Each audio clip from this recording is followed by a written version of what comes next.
BJP নেতা দিলীপ ঘোষকে ঘরছাড়া করেছে বিজেপি পার্টি, এমনই দাবি করলেন তৃণমূল মুখপাত্র কুণাল ঘোষ।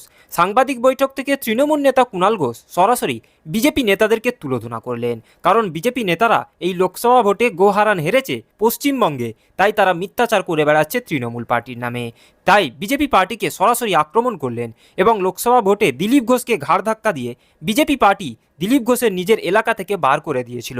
তাতে বিজেপি পার্টিরই কত ক্ষতি হয়েছে তৃণমূল মুখপাত্র কুণাল ঘোষ তার এই ভিডিওর মধ্যে বুঝিয়ে দিলেন। তো চলুন প্রিয় দর্শক, তৃণমূল মুখপাত্র কুণাল ঘোষ এই বিজেপি নেতাদেরকে কিভাবে আক্রমণ করলেন এই ভিডিওটি ধৈর্য ধরে শেষ পর্যন্ত দেখতে থাকুন। আমরা খুব পরিষ্কার বলছি, বিজেপির যে তথাকথিত হিংসা দেখতে নাকি কেন্দ্রের টিম, সেই টিমের নেতৃত্বে বিপ্লব দেব, ত্রিপুরার প্রাক্তন মুখ্যমন্ত্রী। বিপ্লব দেব তো সন্ত্রাসের সিম্বল।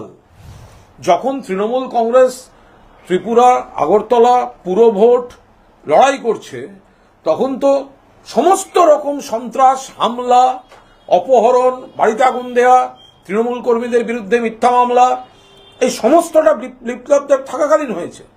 বিপ্লব দেবের জমানায় নজির, সাউথ ইন্ডিয়ান সিনেমার অ্যাকশনের মতো গুন্ডারা ঢুকে যাচ্ছে পুলিশ থানায়, ভাঙচুর চলছে, সেখান থেকে তৃণমূল কর্মীদের বার করে নিয়ে যাবে। রাস্তায় প্রচারে যাচ্ছে সুদীপ রাহারা, মেরে মাথা ফাটিয়ে দিল। রাত্রে আমরা যেখানে সায়নী ঘোষকে যে অ্যাটাক করে রেখেছে, অ্যারেস্ট করেছে, অ্যাটাক করেছে তার উপর, তাকে ছিনিয়ে নিয়ে যাবে ভেতর থেকে। দুবার মহিলা থানায় আক্রমণ, ভয়ঙ্কর সেসব দিন। সেই বিপ্লব দেব আসছে এখানে হিংসা দেখতে। ওর ভাগ্য ভালো, এটা একটা গণতান্ত্রিক রাজ্য। কোন মানুষ প্রতিবাদ প্রতিরোধ সব হয়, কিন্তু সৌজন্যটা বড় কথা। গণতান্ত্রিক রাজ্য যা বিপ্লব দেবের জমানায় হয়েছে, সেই সংবিধানের পাতাগুলো, সেই সিআরপিসি, সেই আইপিসি যদি আমরা এখানে দেখাতাম, তাহলে বিপ্লব বাবুকে পশ্চিমবঙ্গে পা রেখে আর এলাকায় ঘুরতে হতো না। ফলে বিপ্লব দেব তিনি নিজেই সন্ত্রাসের, অপশাসনের, গণতন্ত্র হত্যার প্রতীক। তিনি এলে আমাদের মানুষকে বলতে সুবিধা হবে।